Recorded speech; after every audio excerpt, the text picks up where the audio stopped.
கடலூரில் ஆர்ப்பாட்டத்தில் ஈடுபட முயன்ற பாமகவினரை போலீசார் தடுத்து நிறுத்தியதால் தள்ளுமுள்ளு ஏற்பட்டது. கூடுதல் விவரங்களை செய்தியாளர் தேவநாதனிடம் கேட்கலாம். தேவநாதன், எவ்வளவு பாமகவினர் ஆர்ப்பாட்டத்தில் ஈடுபட்டிருக்கிறார்கள்? கூடுதல் விவரங்கள். சென்னையில் நேற்று நடைபெற்ற செய்தியாளர் சந்திப்பில் தமிழக முதல்வர் மு.க.ஸ்டாலின் பாமக நிறுவனர் ராமதாஸை பற்றி அவதூறு கருத்துக்களை தெரிவித்ததாக பாமகவினர் குற்றம் சாட்டினர். பல்வேறு கட்சிகளும் இந்த கருத்துக்கு எதிர்ப்பு தெரிவித்து வரும் நிலையில தமிழகத்தின் பல்வேறு மாவட்டங்களிலும் இன்று பாமகவினர் திடீர் ஆர்ப்பாட்டத்தில் ஈடுபட்டனர். கடலூர் மாவட்டத்தை பொறுத்தவரை கடலூர், சிதம்பரம், நெய்வேலி, விருத்தாச்சலம் ஆகிய இடங்களில் இந்த ஆர்ப்பாட்டமானது நடைபெற்றது. கடலூர் அண்ணாபாலம் அருகே பாமகவினர் ஒன்று திரண்டு கொட்டு மழையில் ஆர்ப்பாட்டத்தில் ஈடுபட முயன்றனர். அப்போது போராட்டம் நடத்துவதற்கு அனுமதி இல்லை என்று காவல்துறையினர் அவர்களை தடுத்ததால் காவல்துறையினருக்கும் அவர்களுக்கும் இடையே வாக்குவாதம் ஏற்பட்டது. இந்த வாக்குவாதத்தை தொடர்ந்து அவர்களை போலீசார் கைது செய்ய முற்பட்ட போது அவர்கள் போலீசாரிடம் ஒரு தள்ளுமுள்ளுவில் ஈடுபட்டனர்.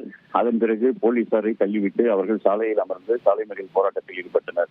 அதனைத் தொடர்ந்து சாலை மறியலில் ஈடுபட்ட 200க்கும் மேற்பட்டோரை போலீசார் தற்போது கைது செய்திருக்கிறார்கள். மேலும் இந்த போராட்டத்தின் போது அங்கிருந்து செல்ல முயன்ற பாமகவினர் துரத்தி கைது செய்யும் சம்பவமும் நடைபெற்றது. இந்த நிலையில் தற்போது கைது செய்யப்பட்டவர்கள் அந்த பகுதியில் உள்ள தனியார் திருமண மண்டபத்தில் அடைக்கப்பட்டிருக்கிறார்கள்.